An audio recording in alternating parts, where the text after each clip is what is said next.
नमस्कार मित्रों, मैं डॉक्टर IP सिंह अब आपके लिए कुछ विशेष कृतियों की प्रतिपाद्य आलोचना या टिप्पणी प्रस्तुत कर रहा हूं।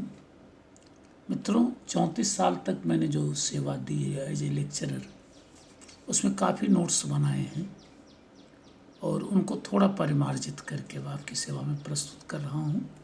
आशा है कि आपके लिए अगर उपादेय सिद्ध होंगे तो आप इन्हें पसंद करेंगे और प्रतिक्रिया रूप में हमें परिचित भी कराएंगे। तो चलिए, एक नई कृति नरोत्तम दास कृत सुदामा चरित काव्य का प्रतिपाद्य। कवि के सृजन को काव्य कहते हैं। कवेरिदम कार्य भाव हुआ। ऐसे में काव्य के कर्ता अर्थात कवि शब्द के आशय को समझकर ही काव्य की अपेक्षित व्याख्या संभव है। वस्तुतः कु धातु में अच प्रत्यय ई जोड़कर कवि शब्द की व्युत्पत्ति बताई गई है। कु का अर्थ है व्याप्ति या आकाश अर्थात सर्वज्ञता, अर्थात कवि सर्वज्ञ है, दृष्टा है। शुक्ल यजुर्वेद के अनुसार कविर मनीषी परिभु स्वयंभू। परिभु अर्थात जो अपनी अनुभूति के क्षेत्र में अथवा दृष्टि क्षेप में सब कुछ समेट ले, और स्वयंभू अर्थात जो अपनी अनुभूति के लिए किसी का भी ऋणी न हो। अमर कोश के अनुसार कवयति सर्वम जानाति सर्वम वर्णयतीति कवि है, अर्थात सर्वज्ञ और सब विषयों के वर्णन करने वाले को कवि कहते हैं। श्रीमद् भागवत के अनुसार तेने ब्रह्म हृदय आदि कवि, अर्थात ब्रह्मा आदि कवि हैं। उक्त विवरण से स्पष्ट होता है कि कवि सर्जक है। नंबर 2, कवि सर्वज्ञ है। नंबर 3, कवि अभिव्यक्ति करता है।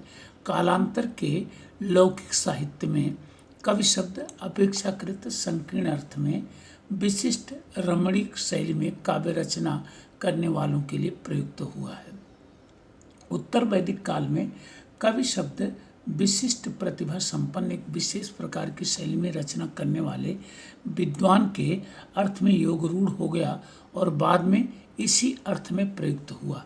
साहित्य से मिलने वाले आनंद को भी ब्रह्मानंद सहोदर कहा गया है।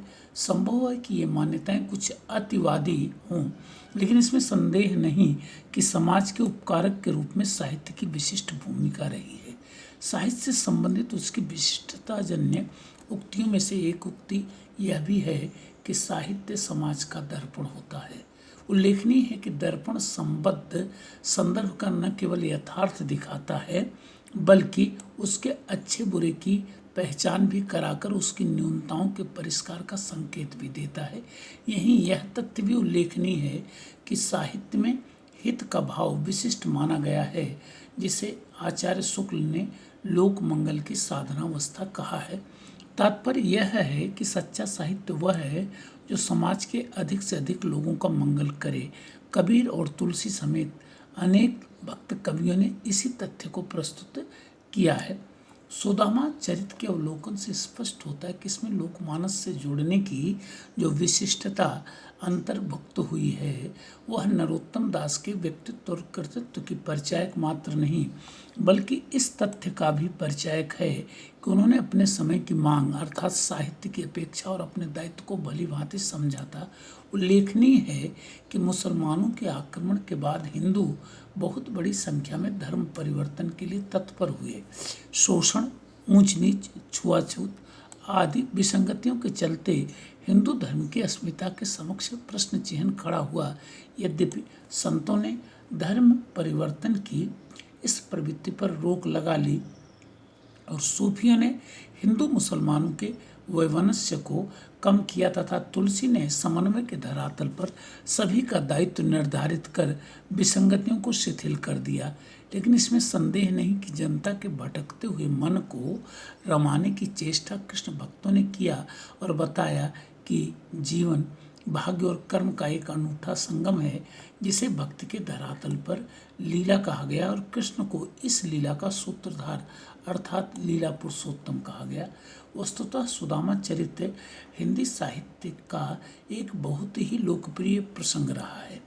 इसकी परंपरा मिलती है। अर्थात बहुत से कवियों ने लिखा है और विद्वानों में यह विवाद रहा है कि इसका आरंभ सूरदास से माना जाए या नरोत्तम दास से।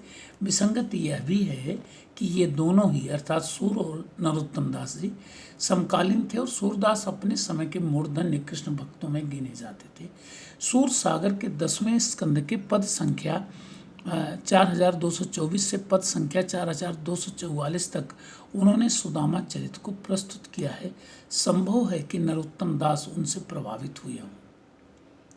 उक्त क्रम में ही यह तथ्य भी उल्लेखनीय है कि श्रीमद् भागवत के 10वें स्कंद के उत्तरार्ध के अध्याय संख्या 80 तथा 81 में क्रमशः 45 और 41 श्लोक या छंद सुदामा के चरित्र के संबंध में प्रस्तुत किए गए हैं।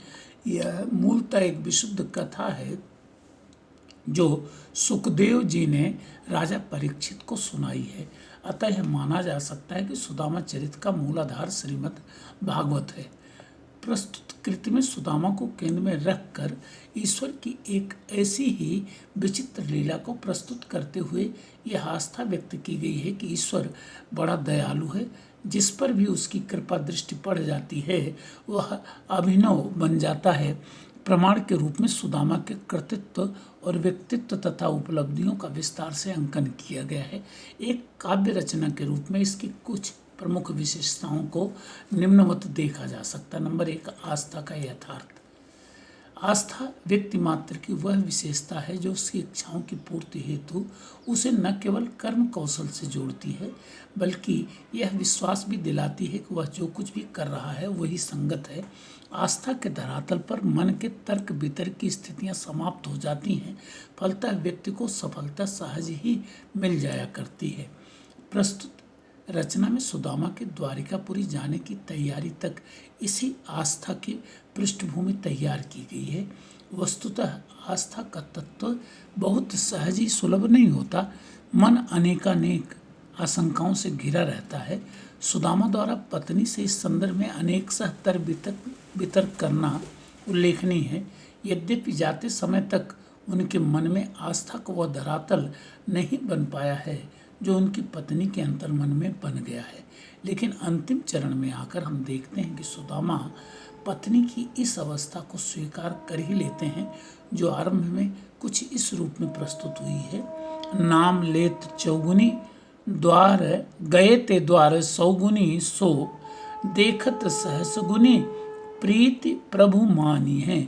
और अंत में कुछ इस रूप में देखी राजसामा निज बामा सो सुदामा कहो कब ये भंडार मेरे रत्नन भरते जो पे पति बरता न देती उपदेश तू तो ऐसी कृपा द्वारिकेश मोह पे कब करते।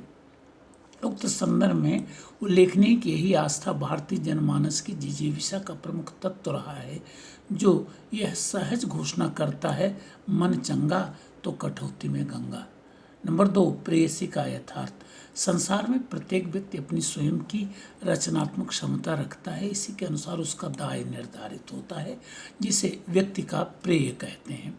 लेकिन जीवन संघर्ष में विचलित या उपलब्धियों से संतुष्ट होकर व्यक्ति बहुधा अपने इस प्रेय को समझ नहीं पाता है। किंतु यदि उसे इसके लिए प्रबोधित किया जाए तो वह इस प्रेय की प्राप्ति के लिए जो सुकर्म करता है वो बहुतों को चमत्कृत कर जाता है। भारतीय परंपरा में प्रेय की इस उपलब्धि के प्रेरक अनेक संदर्भ मिलते हैं जिसमें नारी रूप में पत्नी की भूमिका सर्वोपरि रही है। समूचे विश्व ने इस यथार्थ को कुछ यह कहकर स्वीकार किया है कि प्रत्येक पुरुष की सफलता के पीछे एक स्त्री का हाथ होता है। इस खंड काव्य में सुदामा की पत्नी इसी रूप में प्रस्तुत हुई हैं। वे कृष्ण के बारे में जानती हैं और शायद विश्वास भी करती हैं। इसीलिए जब सुदामा से उनकी मित्रता का उन्हें पता चलता है तब वो सुदामा से मदद हेतु उनके पास जाने की जिद करती हैं।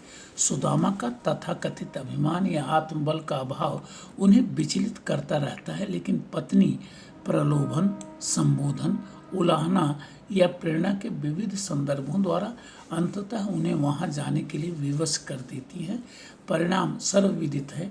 अतः रचना यह संकेत देती है कि नारी व्यक्ति की सफलता का मूलाधार होती है, इसलिए उसे तिरस्कार नहीं बल्कि सम्मान की दृष्टि से देखना चाहिए। नंबर 3, कर्म की श्रेष्ठता। प्रस्तुत कृति श्रीमद् भागवत पर आधारित है। यदि गीता को इसका नवनीत माने तो यह कह सकते हैं कि वह कर्मयोग को सर्वाधिक महत्व देता है।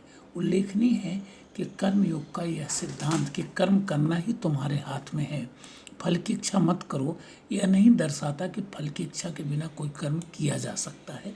आशय यह है कि फल को केंद्र में रखकर कर्म तो करना चाहिए, लेकिन फल के वशीभूत होकर नहीं। प्रस्तुत कृति में यद्यपि कर्म को उतना महत्व नहीं दिया गया है जितना कि श्रीमद् भागवत में दिया गया है, क्योंकि वहाँ यह बतलाया गया है कि सुदामा यह सोचकर द्वारिकापुरी गए थे कि धन मिले या न मिले भगवान का दर्शन तो हो ही जाएगा। यहाँ ऐसा भाव नहीं है। उल्लेखनीय है कि भारत में इसलिए भी कर्म करने का सिद्धांत प्रचलित रहा है कि आपके कर्मों का सुफल यदि आने वाली पीढ़ी भोगेगी तो यह आपका बहुत बड़ा पुण्य कर्म होगा। इसलिए कभी भी अपने कर्म कौशल में भारतवासी अभिमानी नहीं बने। सुदामा में यही भाव सपत्नीक दिखाई पड़ता है। फलतः वे अभिमानी बनने के स्थान पर और अधिक विनम्र बन जाते हैं कि भगवान ने उनके ऊपर ऐसी अद्भुत कृपा की है। वस्तुतः यही विनम्रता भारतीयों को एक दूसरे से परस्पर जोड़ती है। चौथा बिंदु है मन पर अंकुश। मन इंसान की रचना धर्मिता का मूलाधार माना जाता है।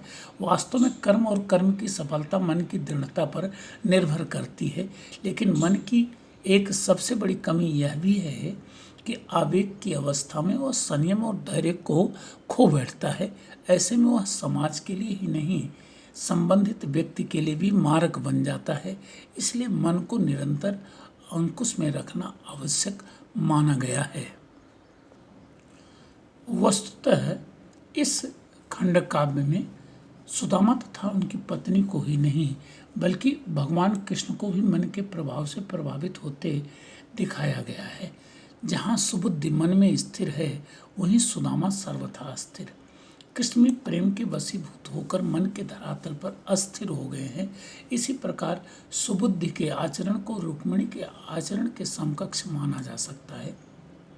इन दोनों ने ही अपने अपने पतियों को प्रबोधित करने का कार्य किया है, परंतु यह भी सत्य है कि मन की ये दोनों अवस्थाएं सर्वथा सत्य मानी जा सकती हैं। मन यदि आवेग में होता है तो परिणाम का कुछ ख्याल नहीं करता, और यदि वह किसी ऊंचे उद्देश्य को लेकर विचलित होता है तो कर्म से विमुख होने की चेष्टा करता है।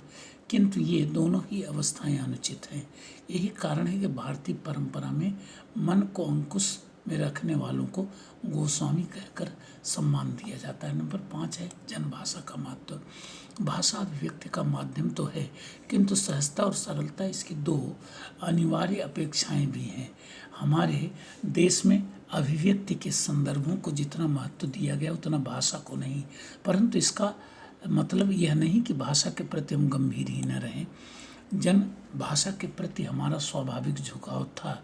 यह खंड काव्य जिस परिवेश में लिखा गया उसमें धर्म परिवर्तन के लिए तत्पर जनमानस को समझाने और ऐसा करने से रोकने के लिए एक सक्षम जनभाषा की आवश्यकता थी।